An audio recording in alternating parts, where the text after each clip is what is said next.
encontrar quem protege a minha terra.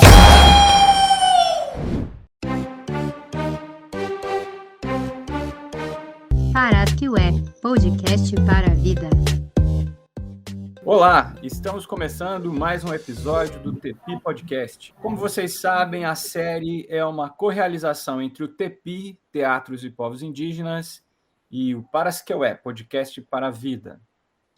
Lembrando que vocês podem escutar todos os episódios pelo Spotify, no site do TEPI e através do canal do TEPI no YouTube. Bom, eu sou o Flávio Feu, como todo mundo já sabe. Eu e a Naine estamos aqui trazendo estes episódios e hoje com a presença do Ricardo. Naine, com você. Oi, gente, tudo bem? Oi, Flávio. Oi, Ricardo. É um prazer receber você aqui em mais um episódio do TEPI, Teatro e os Povos Indígenas. Sinta-se à vontade para nos contar a tua história e tudo mais que você quiser dizer aí para os nossos ouvintes. Bem-vindo. Obrigado pela recepção. Fico muito feliz de estar aqui mais uma vez. O TEPI foi um espaço que abriu algumas portas para mim no ano passado e eu fiquei muito grato com isso, sim, de estar dialogando com os parentes de várias partes do mundo e de estar dialogando com as pessoas que convivem, né, no meio das artes. Eu acho importante em um momento tão delicado e tão difícil para o país. Eu sou o Zé Ricardo, eu sou natural da cidade de Janduí, no Rio Grande do Norte. É uma cidadezinha que tem 5.000 habitantes, que ela foi construída às margens do Rio das Croas, que é um rio que pertence ao rio Piranhas-Açu, né, que é o rio maior, aqui no estado do Rio Grande do Norte. Eu convivo e resisto em um estado que tem a menor autodeclaração indígena do país, que não tem nenhuma terra indígena demarcada, mas que ao mesmo tempo tem 13 aldeias que se dividem em 4 etnias diferentes e distintas, né? E essas aldeias, elas sobrevivem hoje e elas resistem com bastante luta através da agricultura familiar, da organização social, da articulação que tem os povos indígenas do Rio Grande do Norte, né? Eu cresci numa cidade que basicamente é um celeiro de artistas, né? Então, lá tem uma cidade que criou um movimento de teatro de rua chamado Escambo Popular Livre de Rua, que é, coincidentemente, um movimento que reúne vários grupos de teatro de rua em uma cidade pequena no semiárido nordestino, e que, a partir dos anos 90, foi uma cidade espelho, assim, porque as pessoas perguntavam como que meninos que não tinham o que comer, basicamente, faziam teatro em cima das pedras, né? Em cima dos lajedos, que a gente chama.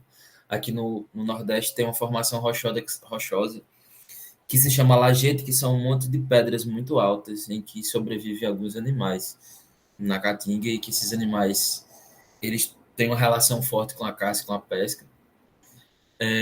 O que eu poderia falar? Essa minha cidade, apesar de toda a trajetória ter uma história bastante progressista, ela é uma cidade que, ao mesmo tempo, tornou-se invisível uma série de pessoas e de grupos que pertencem a etnias específicas. Vamos lá. Janduí é uma cidade em homenagem a uma comunidade indígena chamada Janduí.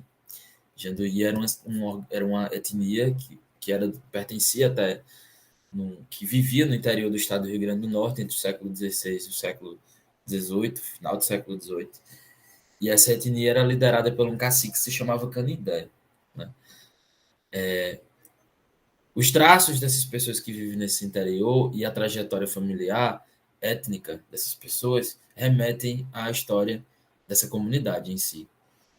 Só que os poderosos, durante muito tempo, né, as grandes famílias de poderosos, tentou criar uma narrativa de que na cidade de Janduí não existia mais nenhum indígena. Portanto, os indígenas, eles foram exterminados numa guerra que se chamava Guerra dos Bárbaros, que foram os indígenas contra os portugueses e os holandeses, né? Teve os conflitos no interior do Nordeste, então, portanto, essas pessoas, elas deixaram de existir.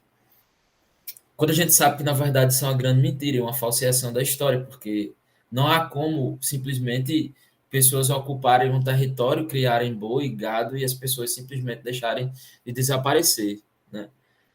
A gente sabe ali que no início do século XX criou os censos, que fez com que esses censos você tornasse as pessoas do interior do Nordeste não mais indígenas, mas caboclos, né? O caboclo ele é uma categoria criada para, geralmente, apagar os traços étnicos das pessoas indígenas, né? Das pessoas originárias daquela região. Então, todo mundo se identificava fazendo parte de um conjunto de pessoas que se chamam caboclos, que moravam em pé de serra, que a gente chama aqui, no interior, que viviam, que tinham circunstâncias, que tinham traços, que tinham práticas religiosas como o catimbó de matriz indígena aqui no RN, mas essas pessoas não se consideravam indígenas, elas se consideravam pardos, elas se colocavam em um outro lugar, em outra categoria social, né? Graças a todas as entidades, a partir dos anos 2000, essa configuração muda, né? Começam os grupos a se organizarem socialmente e criarem comunidades e vínculos afetivos e políticos para que um outro movimento de retomada indígena acontecesse, né? Esse movimento de retomada indígena ele acontece até hoje, né? Em vários grupos, em várias aldeias no interior do estado. Eu faço parte disso, sim, desse processo de retomada, de busca, de estudo da língua, de resgate de tradições. Mas eu, como sou artista, eu tento utilizar a minha prática como uma forma de afirmação identitária, né? Não só identitária, mas uma forma de se colocar politicamente nesse lugar, nesse jogo. Desde 2016 eu faço isso em todas as minhas práticas, né? Nos grupos que eu passei, nos espetáculos que eu apresentei, nas oficinas que eu ministrei, nas aulas que eu dou, no meu trabalho como educador, eu tento trazer sempre o campo da experiência com a ancestralidade indígena. E quando eu falo de ancestralidade, simplesmente eu não falo de algo que está no passado, de algo que eu preciso voltar. Eu falo de uma afirmação, de uma coexistência no presente, né? Eu sempre falo, a ancestralidade não é uma prática que, meu avô era indígena, minha bisavó era indígena.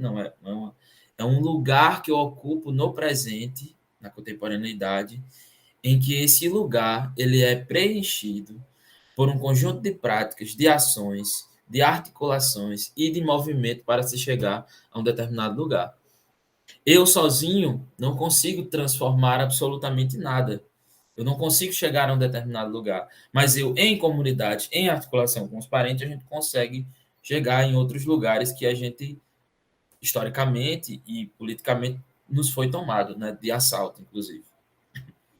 Se a gente for pegar a distribuição de terras no Rio Grande do Norte, você vê que, basicamente, você tem 5 famílias ali que ocupam todas as terras do Rio Grande do Norte. São detentores, né, fora as terras do Estado, das terras tradicionais do Rio Grande do Norte. Todas essas famílias possuem ligação com os grandes detentores coloniais, com a história colonial muito forte, né, aqui no interior. A gente pegar, por exemplo, o Rio Grande do Norte é um dos estados do Brasil que tem mais nome de coronel e de pessoas ligadas a determinadas famílias, as oligarquias, né, que mandam nesse estado há anos, assim.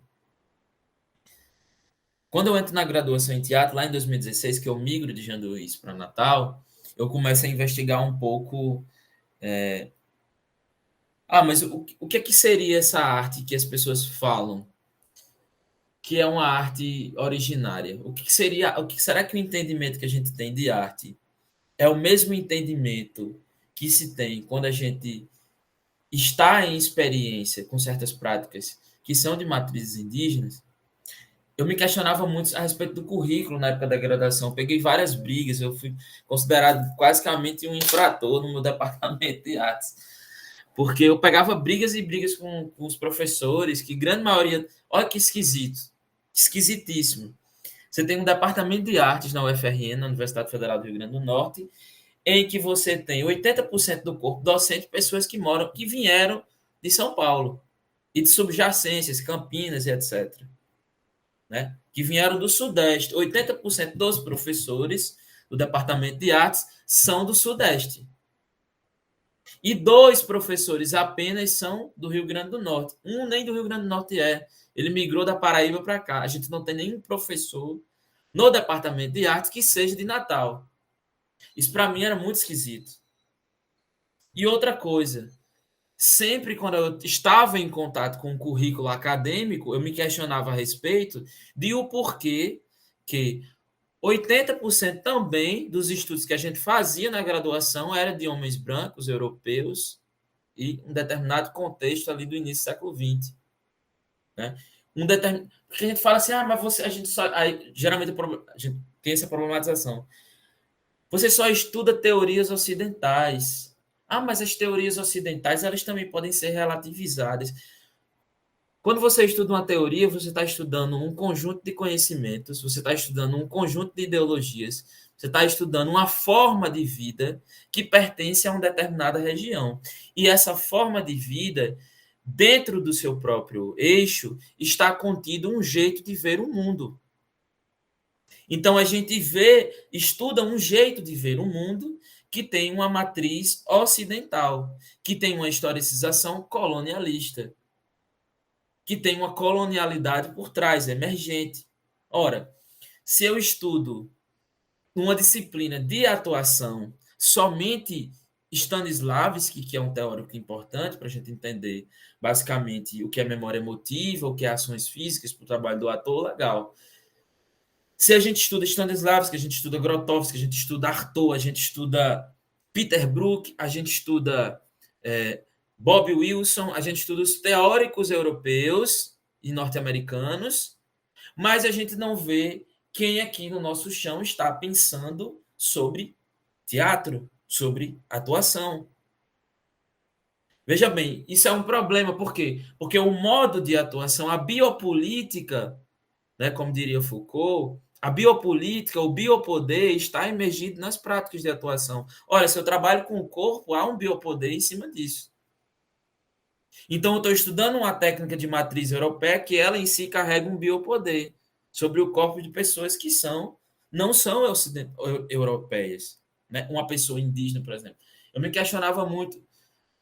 Sempre a gente escuta, principalmente da galera que vem do interior para Natal, a gente escutava dos professores, mas vocês não dominam as técnicas. Mas você não esticou o braço aqui completamente, que não fez aqui um negócio. Aí a gente ficava pensando, mas essa não é a experiência, a vivência corporal que a gente tem. Quer saber como uma criança aprende a brincar no interior do RN? Indo para o mato caçar, faxiar, que é caçar de noite, correr na rua, jogar bila, biloca. É essa a experiência. Não é uma experiência de ver um balé o tempo todo, de estar nos grandes concertos, de ver teatro desde muito cedo. Não é esta experiência que eu tenho de estar... Teatro, eu estou falando aqui de teatro, a experiência do palco fechado, não teatro, porque a teatralidade ela é emergente em todas as esferas humanas. Se a gente for lá numa prática de boi de reis, você vê teatralidade no interior. Se você for ver uma prática de chachado, você vê teatralidade. De cavalo marinho, você vê teatralidade. De coco de roda, você vê teatralidade.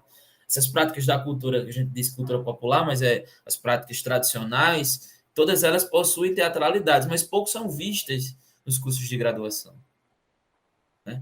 Quando estudam, por exemplo, as nossas práticas indígenas, os rituais, as formas de contato com outrem, né, com as experiências do sensível, nos estuda enquanto práticas antropológicas, enquanto performance, enquanto ritual de contato, simplesmente como se fosse uma prática que não tivesse uma certa complexidade, né? Como se essa experiência não tivesse uma complexidade, como se não existisse um preparo corporal, um preparo físico, uma relação ali entre visível e invisível, uma relação entre todo um estudo, um entendimento da pré-expressividade, né, que existe.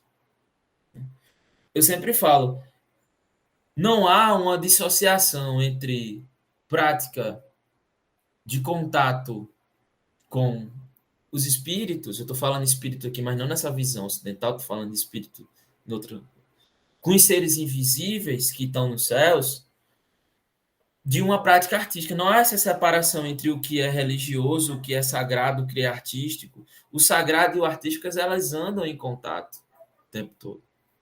Vou dar um exemplo. Em 2018, eu fiz um trabalho que se chamava Gé, que era basicamente em homenagem ao tronco macro-Gé, que é onde vem linguisticamente a minha etnia. Esse trabalho eu ficava recluso durante um tempo, tinha um preparo, eu ficava vários meses sem comer algumas coisas, sem fazer algumas práticas sexuais, uma série de limitações que para me ajudar na experiência com essa construção desse trabalho. Lá em Gé, por exemplo, quando eu ia para a sala, para o laboratório de criação, de criar as partituras corporais, a dança, o gesto, a voz e tudo mais, que eu chamo de figuras, muitas vezes eu tinha contato com outras coisas. Né? Às vezes as pessoas assistiam, pessoas que são ligadas a religiões de matrizes indígenas ou de matrizes afro-brasileiras, diziam assim, você está... Eu vi claramente ali uma entidade exunisíaca, uma entidade de Xangô, de Oxóssi, um caboclo, arranca-toco. Eu vi uma entidade da Jurema Sagrada ali presente no seu trabalho. Eu disse, beleza que você viu. Mas não é essa a minha intenção. Existe, está ali, mas não é isso a minha intenção objetiva. Existe porque não há separação. Mas foi você que colocou essa redoma em cima do trabalho. É a sua visão, a sua experiência. Porque eu estou lidando com um invisível. O invisível ele não pode ser nomeado, porque se ele for nomeado, ele deixa de ser invisível. Se a gente nomear o invisível, ele deixa de ser.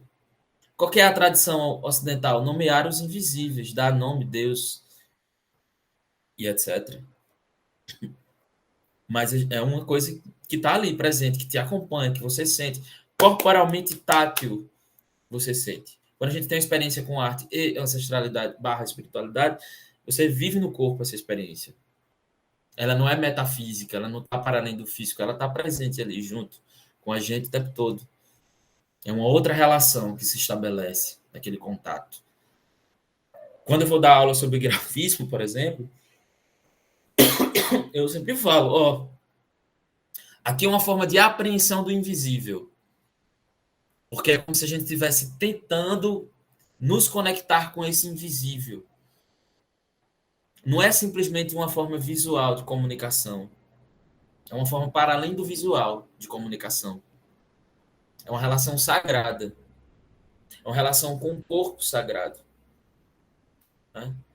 Por exemplo, os povos da América Central, as experiências que eles tiveram de arte, desse contato com o invisível, eles transformaram em objetos. Eles transformam em monumentos arquitetônicos, grandes monumentos arquitetônicos. Né? Se a gente for ver a experiência que a gente tem com o invisível, nos povos da América do Sul, essa experiência se dá com o corpo. O corpo ele é adornado, ele é pintado, ele é transformado, ele é perfurado, porque é pelo corpo, esse corpo aqui, né, que o perspectivismo ameríndio lá, Eduardo Viveiros de Castro fala que é um corpo-roupa, né, que na verdade todo mundo tem um fundo humano, os seres humanos, os animais, as árvores, a gente pertence a uma mesma unidade que em um determinado momento do tempo foi separada, né? Então esse contato ele acontece através da arte. É uma forma de experiência, de vivência. A arte ela é como se fosse um portal para nós. Como o sonho também é um portal, que os brancos ainda não conseguem entender. Não conseguem perceber. Há umas pistas, né? A psicanálise freudiana, os estudos arquetípicos junguianos. Há pistas, mas ainda não dão conta da complexidade. Outra coisa que eu me questionava no currículo, na época da graduação, era o seguinte: por que esses ditos estudiosos do século XX, do teatro, que são os pica, com desculpa da palavra, que são os pica, fala sobre corpo, não fala mais sobre texto, porque texto ficou cafona, demodé. Ninguém mais queria assistir espetáculo textocêntrico lá na Europa. Era lá, 1900 e... Chegou a guerra, ninguém queria mais assistir espetáculo textocêntrico. Achava chato pra caralho. Aí botaram lá, então vamos trabalhar corpo. Aí essa galera, não, vou fazer uma vivência, Arthur, vou fazer uma vivência lá no México, vou consumir peiote, vou estar com os povos indígenas lá do México. Aí Grotowski, eu vou para a África, vou viajar lá na África, tá com as comunidades originárias da África. Aí o Eugênio Barba, eu vou na Ásia encontrar algumas comunidades. Eu vou para as comunidades originárias. Aí os caras vão lá, aí pega as coisas, vê, grava uns vídeos, experimenta e tal. Aí escreve livrões, textões, né, com palavras muito complicadas. E a galera estuda isso, aí começa a construir espetáculos. Começa a experimentar essas técnicas. Mas as pessoas não se perguntam se realmente a inteligência que há por trás dessas técnicas não reside no próprio pensamento indígena e não do europeu. Porque para nós indígenas o corpo sempre foi o lugar da experiência. O europeu descobriu isso depois, quando ele foi lá. Estou falando especificamente de um campo de conhecimento teatral, da epistemologia do teatro.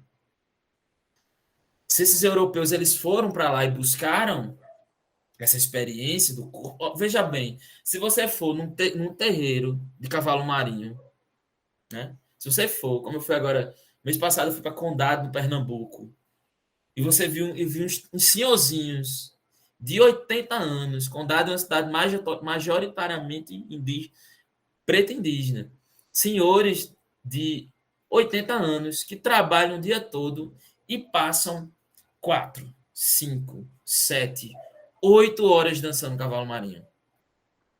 8 horas dançando cavalo marinho. Direto, direto, direto. O trabalho corporal desses caras é muito mais foda do que um trabalho corporal de qualquer bailarino contemporâneo, por exemplo. A resistência, o entendimento, o cuidado, o zelo com o corpo é muito maior do que o zelo de um ator psicofísico contemporâneo lá da companhia lá do Márcio Abreu, lá em Curitiba. É muito mais complexo.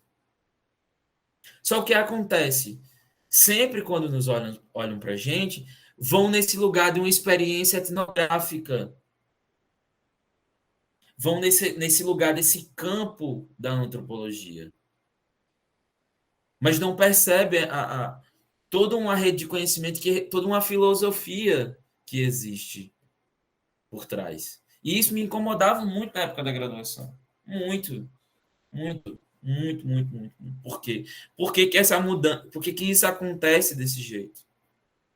Porque a maioria. Aí diz assim, mas geralmente quando a gente diz assim, a gente tem uma premissa. A maioria dos professores universitários são brancos. A gente diz isso, não, galera, não, porque eles mereceram estar lá. Mas são eles que estão escrevendo o processo. E aí? Por que a gente não tem nenhum professor universitário indígena de teatro? Não conheço nenhum. Nenhum doutor ainda. Tem a Bárbara, que está doutorando agora, que é uma atriz aqui de Ceará, Cariri, que é indígena. Quais esses lugares que a gente ocupa, sabe? Né? Quando não é isso, é colocar as lideranças indígenas como aquelas pessoas que são os grandes detentores de uma palavra, sabe? Como às vezes coloca o Krenak como quase como um místico, assim, nesse lugar assim de um ancião grego, não que ele não seja, não estou falando nesse sentido, mas o colocam num lugar assim de um cara que fala sobre tudo ao mesmo tempo. Sabe? Eu acho que a gente precisa um pouco quebrar certos paradigmas, certas visões de mundo, certas construções que estão sendo feitas ao mesmo tempo, sabe? Eu acho que há uma visão ainda, uma visão muito reducionista do que são as práticas, do que é a experiência com o mundo enquanto sujeito indígena. Né? Eu acho que há um reducionismo ainda dos brancos de entender esse lugar, sabe? Principalmente os brancos acadêmicos, de entender esse lugar. Eu acho que a arte ela é um horizonte que nos mostra muita coisa. E eu acho que a gente deve seguir nesse horizonte. Eu acho que não há nada mais fundamental para a construção do imaginário do que você ter a arte como fio condutor. Porque as imagens, elas constroem mundos, mas as imagens também podem desconstruir mundos. A gente pode criar uma sociedade que ela tenha, por exemplo, a natureza não mais como objeto, que não tenha as pessoas não mais como campo do lucro, essa sociedade extremamente atravessada por uma visão de mercadológica da vida. Se a gente tiver a arte como esse instrumento de disputa, como esse lugar que vai construir outras imagens, talvez a gente, com o tempo, a gente consiga tirar um pouco dessa visão, desse imaginário que existe no Brasil. Eu acho que a arte, ela é fundante nesse sentido. E eu acho que a arte indígena, ela está à frente também nesse sentido. Eu acho que a arte indígena contemporânea, ela é um espaço de revelar mundos novos, né? De caminhar, de imaginar uma sociedade mais justa, de imaginar uma outra coisa que a gente não imaginou ainda, sabe? Eu acho que a gente precisa imaginar algo. A gente precisa construir uma outra coisa ainda sobre isso, sabe? Sobre o que mundo a gente quer. Porque o mundo que a gente tá vendo aí tá desabando, tá indo embora. Né? A gente tá vendo agora nos últimos 2 anos, para você citar, o mundo tá indo embora. Tá indo, tá desabando, tá caindo sobre as nossas cabeças. Mas como é que a gente consegue modificar? O que é que a gente consegue modificar? Como é que a gente pode ditar uma outra coisa, sabe? Porra, velho, o Brasil podia estar ditando um novo modelo pro mundo. A gente tem tudo aqui. Ricardo, deixa eu te perguntar.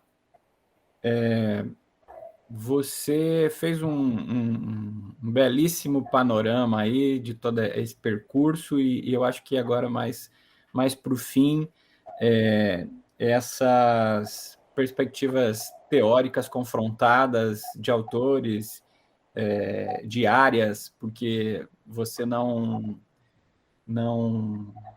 parece não estar muito preocupado com os nomes e com as áreas em específico. Isso, por muitas vezes, parece ser um problema, né? Você está dizendo que existe uma riqueza artística que muitas vezes leva simplesmente a tabuleta lá de etnografia, de antropologia, e com isso não permite que muita coisa artística venha à tona, talvez. Bom, a minha questão é a seguinte: a partir desse panorama todo, dessa riqueza de questões que você traz, me parece que você está aí num processo também aí, de pós-graduação, no teu mestrado, e eu imagino que você está levando isso também aí no teu texto. Não sei se você já está no texto, afinal, mas enfim. A questão você está, de fato, levando isso para a tua pesquisa e talvez, então, ao levar isso para a tua pesquisa, você se torna justamente uma possibilidade, né, de alguém que está fazendo esse trabalho que você acha falta na universidade. Eu acho assim, primeiramente, eu acho que quando a gente pensa em conhecimento, conhecer algo, ver algo, distinguir algo, pegar algo, codificar algo, a gente não deve pensar em caixinhas, sabe? Eu gosto muito dessa ideia de que nosso pensamento é como se ele fosse uma planta com muitas raízes, né? E um tronco. Esse tronco, ela é a fonte, as raízes bebem embaixo na terra. O conhecimento, ele não é algo sentado em um determinado lugar. Ele é muito rizomático. Ele abre muito. Eu não gosto de pensar em caixinhas. Eu penso em teatro. Eu penso, não, eu acho que a gente tem que abrir, expandir, vivenciar, entender. Eu acho que o meu trabalho no mestrado é tentar codificar essas experiências que eu tive na época da graduação e tentar, pelo menos, mostrar um caminho, confrontar esses ocidentais, mostrando um caminho. E esse caminho ele passa por uma experiência física com os processos. Ele passa justamente pela vivência da experiência. Então não há como se falar em teatro só do campo da teoria, da abstração. Não é só abstrair, não é só confrontar, relacionar, mas é o campo do vivenciar o corpo, o que eu estou querendo dizer. Então eu tenho feito isso. Eu tenho falado de um determinado lugar que eu vivenciei e que pode ser uma possibilidade. Então, por exemplo, eu trabalho muito com a criação com base nos elementos da natureza. Os natureza, eles existem todos em nós, no corpo. Eles existem antes da chegada da colonização. Eles existem desde que a gente criou, desde que alguém, ou desde que esse lugar aqui passou a ser esse lugar. Então, existia. Então, esses elementos, eles são possíveis de serem trabalhados. E eu sempre falo que esses elementos na criação artística, eles são fugas da colonialidade. Então, é uma pista, é uma alternativa. Né? Eu não posso deixar de me posicionar politicamente, de me colocar nesse lugar, de ser uma pessoa que está ocupando um lugar e tem outras pessoas por trás. Então, eu preciso me colocar neste lugar em que eu estou. Ora, a sua dissertação pode ser lida por outros parentes, por pessoas de outras áreas. Eu quero que ela seja esse lugar, que as pessoas vejam o que eu escrevi. A partir, pelo menos, estar em alguns pontos específicos na cabeça dessas pessoas. Entende? Eu acho que é esse lugar. É do campo da experiência e do campo dos afetos que eu acho mais importante. Não sei se eu respondi a pergunta. Acho que sim, Ricardo. E eu fiquei com uma curiosidade quando você falou sobre suas práticas e agora o campo da experiência e afetos, de que você nos falasse um pouquinho sobre as suas produções em artes cênicas, e se tem uma... É possível identificar algumas características do seu povo, e aí eu falo mesmo características de práticas rituais ou linguísticas ou de cantos, dentro do que você faz?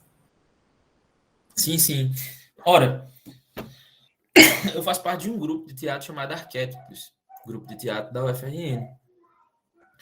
Esse grupo ele já trabalha dentro de uma perspectiva contra a colonial já faz algum tempo, então todos os espetáculos são criados com base nos elementos da natureza. E não são criados com base em textos, com base nesse lugar tradicionalmente colocado.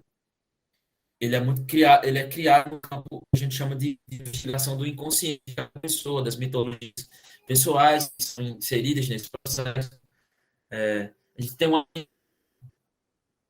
de que quando a gente está dentro de uma sala, experiência, criando gestualidades, criando vozes, cantos, danças, gestos, a gente está acessando outras camadas da nossa psique. E essas camadas elas têm um fundo em relação a cada pessoa e de experiências anteriores à pessoa. A gente tem essa crença. Então a gente trabalha nisso nas criações. Então, por exemplo, quando eu fui criar um trabalho que era que foi um trabalho de 2019, eu fiz tudo com base de uma relação que eu tinha com o bicho no meu interior. Como que o bicho anda. Então, eu fui criando com base nisso, assim, com as experiências, vivências que eu tinha com os bichos. Numa cidade que majoritariamente é uma cidade de pesca e caça, né? Então eu fui criar também caçando, pescando, tudo mais, tudo isso. Então eu coloquei essa experiência. Já em Gé, eu fui mergulhar no toré indígena aqui do estado, fui mergulhar no Caboclinhos, danças de matrizes tradicionais, eu fui buscar nos cantos Funiô, eu fui buscar nos campos da minha etnia, eu fui buscar nesse lugar. Uma experiência não com a palavra, por exemplo, que eu acho que muitas vezes reduz o campo de contato entre público e ator. Né? É muito comum no grupo da gente a gente trabalhar só com música, com dança, com canto, com um gramelô, que é uma língua que não é, na verdade, não é uma língua, né? É só uma atividade que a gente faz para ter isso. Então, a gente tem buscado esse lugar, trazer essas experiências agora, né? De contato. O meu próximo trabalho provavelmente vai ser com o João Nin, que é um artista potiguar também, que a gente fez, né? Foi uma experiência que eu tive o ano passado com artistas indígenas do Brasil todo. A gente montou um texto escrito por indígena que fala sobre o primeiro caso de morte por LGBTfobia no país, que é Tibira, um indígena que morreu em Belém, né, pelos franceses. Então a gente também se colocou nesse lugar, foi uma experiência de contato coletivo com as pessoas. Então, ter me aproximar dos meus parentes e construir a partir deles. Eu acho que fortalecer esses laços. O João é um parceiro, como outras pessoas, como a Bárbara é uma parceira. E, enfim, eu acho que é essas parcerias com os parentes tentar cultura específica. Mas eu trago no meu trabalho toda a minha vivência e a minha experiência. Não sei se eu respondi a pergunta. Respondeu sim e coloca muitas questões aí para a gente pensar, principalmente sobre essas relações que começam a se estabelecer com o mundo acadêmico, né? Com essa ascensão também agora das artes do corpo, e como é que a gente vai lidar, né, com toda essa efervescência, né, em cima do que todas as práticas, né? O professor Flávio quer chamar aí nosso final. Ah, sim, estava lembrando aqui que a gente falou há poucos dias aí também com o João Nin. Foi bem bacana a conversa. E agora você lembrando, de fato foi também uma presença importante aqui no podcast. Engraçado que na época da graduação as pessoas falavam assim: Ricardo, você é muito teórico. As pessoas me colocavam nesse lugar que você é muito teórico. Você é muito teórico. Aí eu dizia, poxa, se eu não ler os caras, como é que eu vou criticar os caras se eu não ler os caras? Entendeu? Duplamente a gente tem que se esforçar do que os brancos. A gente tem que se esforçar quadruplamente, e mesmo assim a gente se esforçando quadruplamente, a gente ainda não é reconhecido. É foda isso. É muito foda. Mas eu quero estar nesse lugar da teoria, porque eu acho que a gente tem que disputar esse lugar da teoria. Tem que colocar o Krenak no mesmo peso que tem, por exemplo, autores indígenas da filosofia, como Immanuel Kant. Tem que colocar ele nesse peso lá também, daqui a 100 anos. Ele tem que ser lido como um Kant é lido. Eu acho. Eu acho que ele tem que ter esse grau de disputa, ter esse grau de relevância, sabe? Não é a gente se colocar só num lugar só. Não, a gente ir lá em cima, pô. Não indígenas no topo, porque eu acho que não tem topo. Tem igualdade, tem lugar, tem busca, tem coletividade. O que a gente tem, a gente vai ensinar para todo mundo, para o pensamento, inclusive socialista, é que nós somos unidade. E essa unidade traz força. Ah, com certeza, talvez com menos tempo ainda. Daqui, sei lá, você falou 100, daqui 50 anos, está todo mundo lendo o José Ricardo e seus trabalhos que estão causando no meio da arte, no meio da filosofia. E é assim que a gente espera, né? Com toda essa tua energia, essa tua juventude, tenho certeza que vai ser assim. A gente vai se encaminhando aqui para o fim, José, e quando a gente se encaminha para o fim, a gente pergunta, uma das coisas que a gente pergunta é o que o entrevistado traz na sua mochila, na sua parasqueué. No caso, os nossos entrevistados têm o seu povo, tem as suas particularidades, né? Então, o que é que o Ricardo, o José Ricardo, traz na sua mochila, na sua parasqueué, que é indispensável para o seu caminho, para a sua trajetória? Eu trago Janduís, eu trago a minha cidade, eu trago a minha essência, eu trago o meu lugar, o meu chão, o meu solo. Eu trago as pessoas que me construíram, eu trago a minha avó, trago o meu avô, trago todo mundo que foi importante para mim e é importante nessa trajetória. Aquela cidade, apesar das contradições, ela é uma cidade que é motivo de orgulho para mim. E eu acho que todo mundo deveria conhecer a experiência de estar em Janduís. Bonito, muito bonito. Naine, a gente vai finalizando. Vamos sim, vamos finalizando, agradecendo a tua presença, Ricardo, e desejando que você alcance cada vez mais os seus objetivos, com muita determinação, que a gente vê que você tem, né? Como diz o Flávio, você faz parte aí de uma juventude que eu acho que tem dado o tom desse momento e o que nos deixa muito contente, né? Então, vou agradecer a tua presença, agradecer ao Tepi e ao Michael, que está na nossa produção, agradecer a André, o Ailton e todo mundo que está escutando o podcast. Espero que seja mais um documento que auxilie as pessoas a entenderem os muitos movimentos e as muitas formas de pensar dos povos indígenas. Obrigada, Ricardo. Obrigada, Flávio. Até mais, pessoal.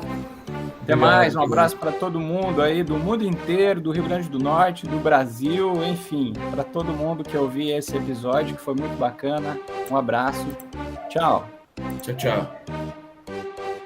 Parasquiué, podcast para a vida.